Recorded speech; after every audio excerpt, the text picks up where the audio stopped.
how to get active developer badge on Discord. In this video, I'll show you how to get an active developer badge on Discord. So to get started, go ahead and open Discord developer portal. So to be able to get an active developer badge, you need to start with creating a Discord application. So as you can see in here, this is how it would look like. So in here, click on new application at the top right of your screen and then name it. So for example, I want to name this as sample application.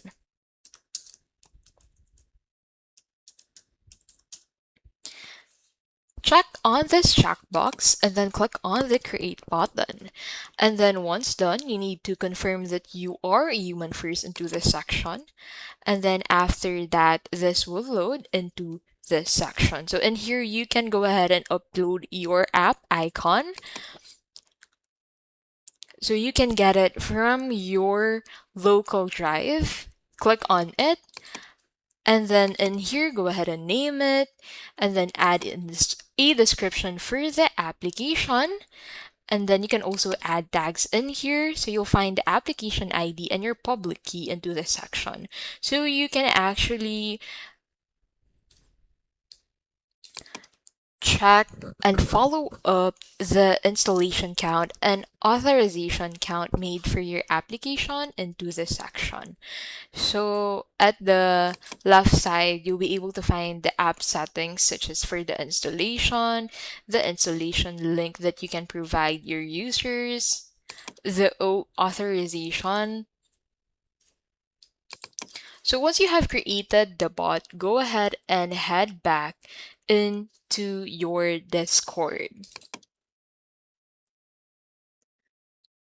So make sure that your bot actually has commands. Implement slash commands, so your bot must use application commands such as slash commands, and these commands must be executed at least once in the past 30 days to qualify.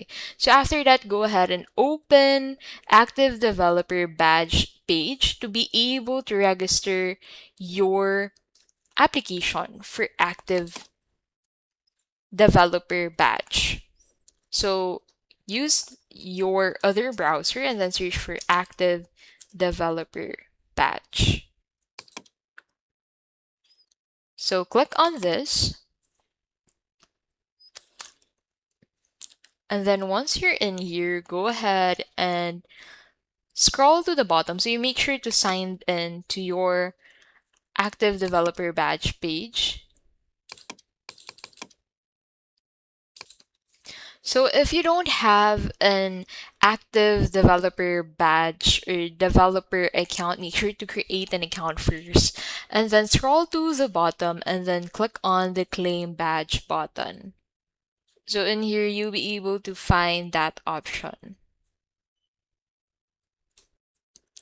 And that is how you can basically get an active developer badge on Discord.